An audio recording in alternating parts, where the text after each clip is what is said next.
আরে বাবা গো, উফ, আজকে সকাল সকাল নজারা বাহ, খুব সুন্দর দেখাচ্ছে পরিবেশটা। সকালবেলায় এক্সারসাইজ করতে এসে এত সুন্দর পরিবেশ, মানে কি বলবো, এই হচ্ছে আমাদের দেবুদা। হ্যাঁ, সাত সকালে এক্সারসাইজ করতে এসছে ঠিকই, কিন্তু হাতে ফোন নিয়ে। এক্সারসাইজ তো নামে, হ্যাঁ এক্সারসাইজ তো নামে, কিন্তু কিচ্ছু করার নেই। জীবনে ফোনটাই চিনলো, আর কিচ্ছু চিনলো না। যাই হোক, ট্রেনটা যাচ্ছে এই মুহূর্তে।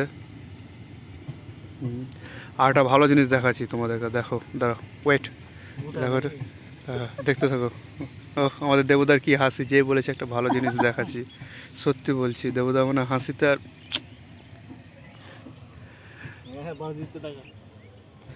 তার আগে ভিউটা দেখে নিচ্ছি, ভিউটা।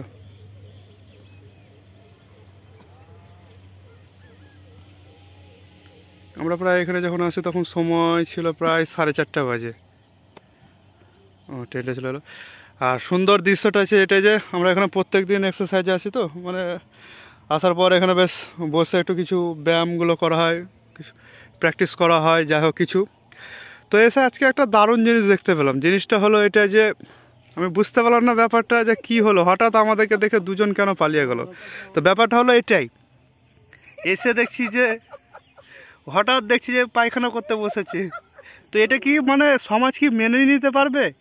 এই যে আমরা এখানে বসে থাকি, হ্যাঁ, এইখানটা এক্সারসাইজটা করে করি, আর এই সামনে এখানে সাত সকালে এসে যদি এটা যদি দেখা যায়, এটা কি সমাজ মেনে নিতে পারবে নাকি? এই যে মাছিটা ভ্যান ভ্যান করছে, এটা কি কখনো সমাজ মানবে না? এগুলো কি ঠিক?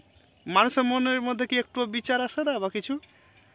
হ্যাঁ, এত সুন্দর পরিবেশটাকে পুরো নষ্ট করে দিল, পুরো সকালবেলায় মানে মুডের মা ব্যাহান করে দিল, এক করে দিল, পুরো কিচ্ছু করার নেই।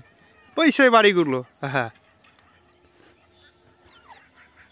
ওই বাড়ির ওখান থেকে ওই দিক থেকে এসেছে, বাস। তো এটা হলো আপাতত সকালবেলার ব্লগ। জানি অনেকে খিস্তি দিবে, কিন্তু কিছু করার নেই, দেখিয়ে দিলাম। আমি ভাবছি আমি কেন একাই মজা নিব, যাই হোক সবাই সেটা দেখে মজা নিক, আর গাল দিলে এখন করার কিছু নাই।